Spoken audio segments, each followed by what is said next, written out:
Estaba chucho. Estaba chopero.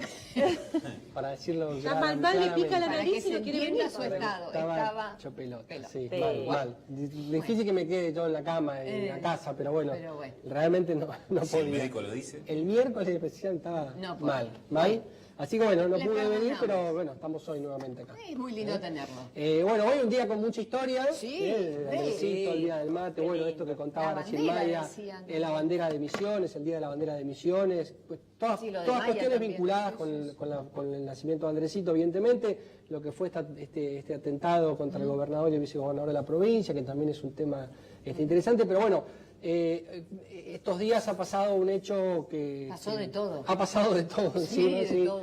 Pero creo que en términos históricos y en términos latinoamericanos, la muerte de Fidel Castro me parece que es el tema, ¿no? Por lo que significa Fidel Castro, por lo que significa para Cuba, pero fundamentalmente para toda la historia latinoamericana, y fundamentalmente por la vinculación tan estrecha entre Fidel Castro, la Revolución Cubana y nuestro país, la Argentina. Una relación muy estrecha. Fidel y la Revolución fueron muy solidarios con la Argentina en distintos momentos de nuestra historia, y la Argentina también lo ha sido con Cuba. Yo traje un pequeño videíto que dura 1 minuto de Fidel Castro hablando en la conferencia de países no alineados en 1983, en marzo de 1983 en Nueva Delhi, en la India. Y escuchemos lo que Fidel expresa en esa reunión en la que él podría estar hablando del conflicto entre el Oriente y Occidente, capitalismo y comunismo, etcétera, y sin embargo él se toma su tiempo para hablar de esto que vamos a escuchar, dura apenas 1 minutito. Anhelamos fervientemente y esperamos que este diferendo sea resuelto por la vía de las negociaciones y en conformidad con los principios que sostienen los países no alineados. Debe ser nuestro más firme propósito trabajar en esta dirección. La guerra colonial de la señora Thatcher y su gobierno contra el derecho de Argentina a ejercer su soberanía territorial sobre las Islas Malvinas, derecho que el movimiento recogió desde su misma fundación, motivó la solidaridad de los países no alineados con el país agredido. Cuba, a pesar de las diferencias ideológicas y políticas que la distinguen del gobierno argentino, no vaciló en apoyar la justa demanda de ese noble pueblo. Podríamos informarles a los países miembros que los sucesos de las Malvinas constituyeron un momento relevante en el desarrollo de una conciencia latinoamericana, en la fundamentación de la unidad de aquella que Martí llamó nuestra América, como contraposición a la otra América, como él denominara al norte revuelto y brutal que nos desprecia.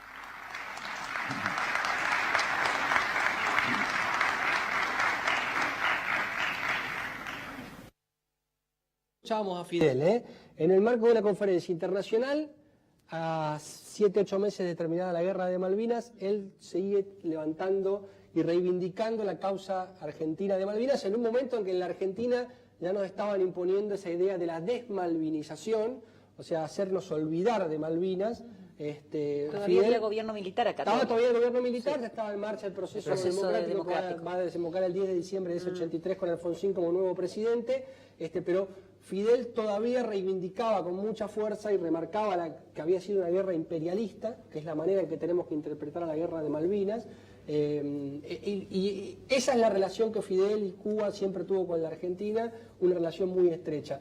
Yo creo que la muerte de Fidel marca un poco el fin de la modernidad, ¿no? A los historiadores nos encanta periodizar, ¿no es cierto? Sí. Ponerle principio y fin a los procesos históricos.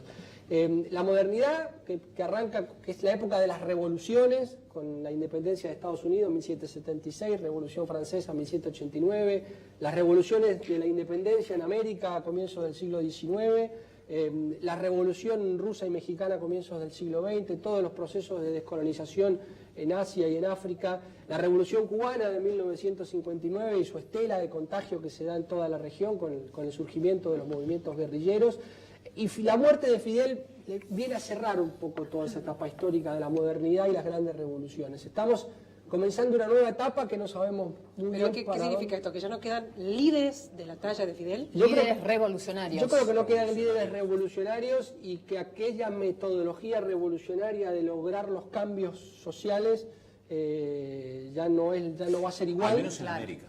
No, creo que a nivel mundial. A nivel mundial. Creo que a nivel por ahí mundial. desconozco a nivel mundial. En la utilización del Porque método.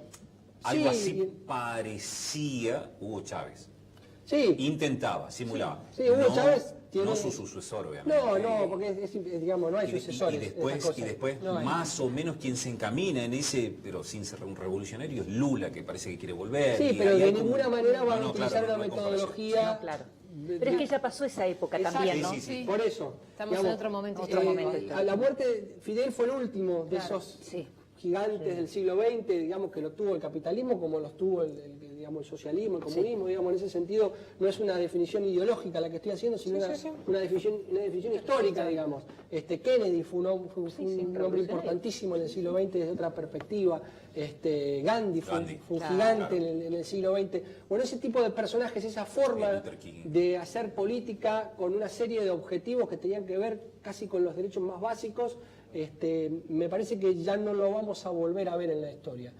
Los procesos políticos ahora se dan de otra manera, la tecnología, la mediatización genera otro tipo de reacciones, quizás mucho más espontáneas e inmediatas, con cambios muchas veces más inmediatos que lo que puede ser un proceso histórico como la Revolución Cubana de 60 años, ¿no?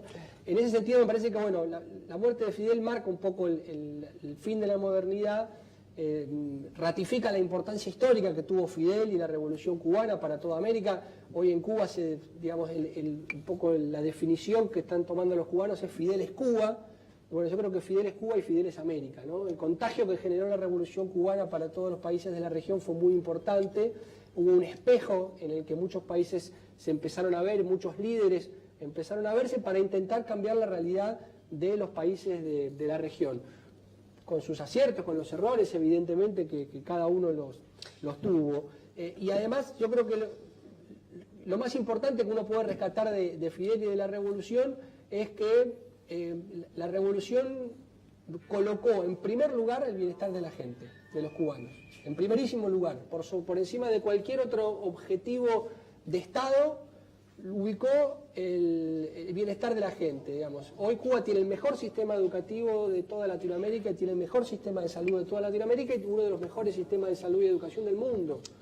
En un país pequeñito, sin ningún recurso natural, bajo un boicot de la principal superpotencia mundial, que lleva un boicot casi 60 años, en 1960 se estableció el boicot, y sin embargo Cuba logró ese estándar de vida que realmente se envidia en buena parte del mundo, con las limitaciones que tiene Cuba, evidentemente. Claro, sí, no, limitaciones, pero aparte limitaciones impuestas por Estados Unidos. Lo que quiso Estados Unidos por ahí era justamente derrocar o que el pueblo se levantara en contra de Castro, y lo que logró es lo contrario. Todo lo contrario. Un sentimiento nacionalista y de orgullo, bueno, nos hace el boicot, vamos a salir adelante solos, aunque haya cosas a las que tengamos que resignar, porque hay muchas cosas, bienes de consumo a los que tuvieron que resignar, ¿no? Sí, bienes de consumo, ciertas libertades, digamos, es una opción.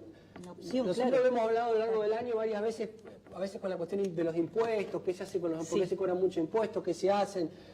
Cada sociedad, digamos, tiene que optar por hacia dónde va a dirigir los recursos. Diseñar su modelo, ¿no? Exacto, digamos, bueno, Cuba privilegió la cuestión del bienestar de la población. Hay un eslogan muy famoso de Cuba que es: en el mundo hay tantos millones de niños que viven en la calle, ninguno es cubano. Digamos. Entonces, nosotros podemos salir por las calles de Posadas y vemos chicos durmiendo en la puerta de los bancos, digamos. O sea, es una opción. Evidentemente, en Cuba no tenemos ni el iPhone no sé cuánto, ni la marca de zapatillas no sé cuánto, ni un montón de cuestiones que nosotros sí podemos tener, y los cubanos van al supermercado y tienen 20 marcas de manteca distintas. Por ahí, con suerte, tienen un pedazo de manteca, digamos, y lo tienen que compartir entre varios. Es una opción. Es una opción que además la tuvieron que hacer un poco forzada, no les quedó otra alternativa a los cubanos, porque en el marco de un bloqueo nadie les vendía productos, Cuba no tenía.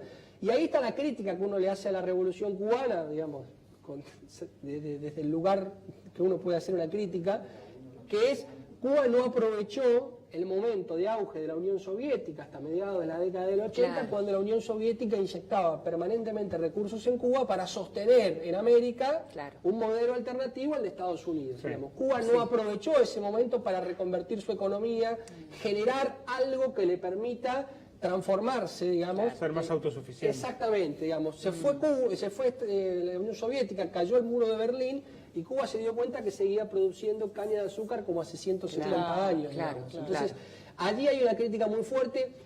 La propia revolución hizo una autocrítica durante los 90. Los 90 fueron años muy duros, muy difíciles para Cuba y para la revolución. Y uno tiene la sensación de que la revolución se reinventó después de todo eso. Y hoy uno mira cómo el pueblo cubano está despidiendo a Fidel Castro, con las multitudes que hay en La Habana. Y esto que decía Silvia de la dignidad y el amor que tienen los cubanos por su revolución, y uno siente que realmente Cuba terminó triunfando. Eso de que Cuba vencerá, uno cuando ve que Fidel murió y ve lo que está pasando en Cuba, dice, bueno, finalmente Cuba Las venció. ideas quedaron, digamos. Claro. Pero la pregunta es, qué ¿qué va a va a pasar? ¿Qué va a pasar cuando no esté más Raúl Castro? Porque como bien vos decís, están quienes pueden sucederlo en el poder, pero los líderes no tienen sucesor. Bueno, Igual es que- Raúl tampoco es un líder. No, pero bueno, por lo menos un líder distinto, sí. es un líder distinto, por lo menos porta el apellido, digamos, pero Venezuela lo está padeciendo, digamos. Está bien, pero es un proceso distinto, porque digamos, en Cuba a nosotros nos vendieron que es una dictadura terrible, donde no hay libertad, donde no hay participación, bueno, etcétera, etcétera. Y en realidad el proceso político de Cuba se construye de otra manera muy distinta. Hay una gran participación del pueblo en los procesos, en las decisiones políticas, donde hay un solo partido, todo se define dentro de ese partido, pero con mucha participación. Las elecciones que hay en Cuba son elecciones barriales, podríamos decir, como para que nosotros entendamos, en donde hay mucha participación de las comisiones vecinales, digamos. Las elecciones empiezan muy de abajo hasta llegar al buró del Partido Comunista, digamos, del Partido Comunista Cubano, que es el que gobierna la isla. Hay que ver si toda esa estructura de poder no ha ido generando una dirigencia intermedia entre los viejos revolucionarios que se están muriendo, ¿no? Una generación intermedia que es la que va a tener que asumir el gobierno en muy poco tiempo. Raúl ya es una persona grande también. Dijo que no va a buscar la reelección, ya no la va a buscar, 2018 Por ya eso, está. entonces, yo creo que, este convencimiento que tienen los cubanos sobre la revolución me parece que es el mejor antídoto que tienen para lograr superar esta transición. Fidel no gobierna Cuba hace un tiempo, por más que sea el referente, el líder y que seguramente las grandes decisiones se las han consultado a él en los últimos tiempos, él lo gobierna hace bastantes años en Cuba y no ha pasado demasiado en Cuba, digamos, en cuanto a las posibilidades de revertir el proceso revolucionario. Todo lo contrario, digamos, hay una apertura, lo que se le ha pedido siempre a Cuba, una apertura. Hay una apertura, pero dentro de la revolución. Claramente, bueno, la muerte de Fidel genera interrogantes, genera dudas, pero... Y, Pablo, ¿cómo crees que encaja este momento histórico de Cuba con los Estados Unidos con Trump?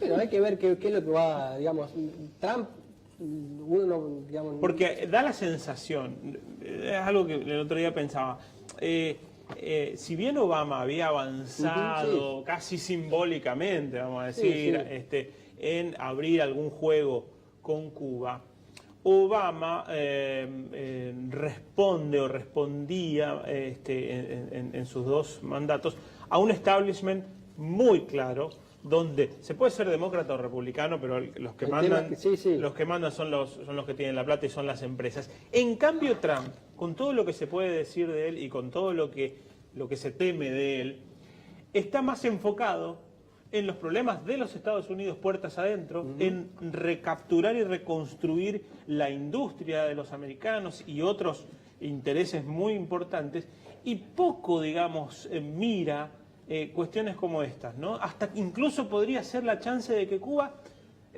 no se metan en su historia y la dejen, digamos, fluir hacia donde tenga que ir, ¿no? Sí, yo creo que el gran mérito de Obama es haber relajado las relaciones, las tensiones entre Estados Unidos y Cuba. De hecho, visitó la isla, la última vez que se votó en la ONU el rechazo al bloqueo, Estados Unidos abstuvo, es aquel que sostiene el bloqueo Que se como abstuvo, símbolo, signo, es importante. Y ya hubo algunos incipientes acuerdos comerciales, Exacto. muy pequeños. Yo creo que me parece que vamos hacia una etapa de relajación de las tensiones. Está Evidentemente buenísimo. no se van a arreglar inmediatamente porque son muchos años de conflicto.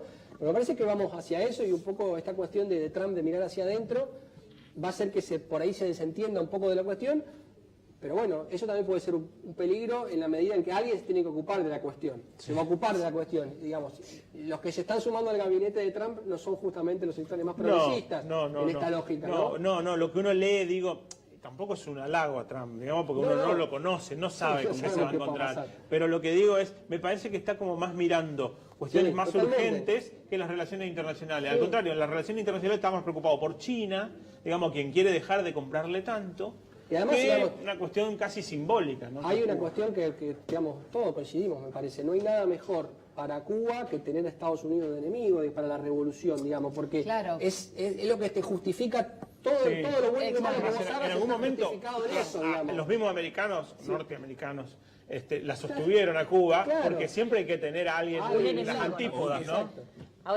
Ahora, Cuba siempre fue la piedra en el zapato de los norteamericanos. Nunca lo pudieron doblegar, intentaron invadirlo en Bahía de Cochinos y bueno, el ejército cubano resistió la invasión.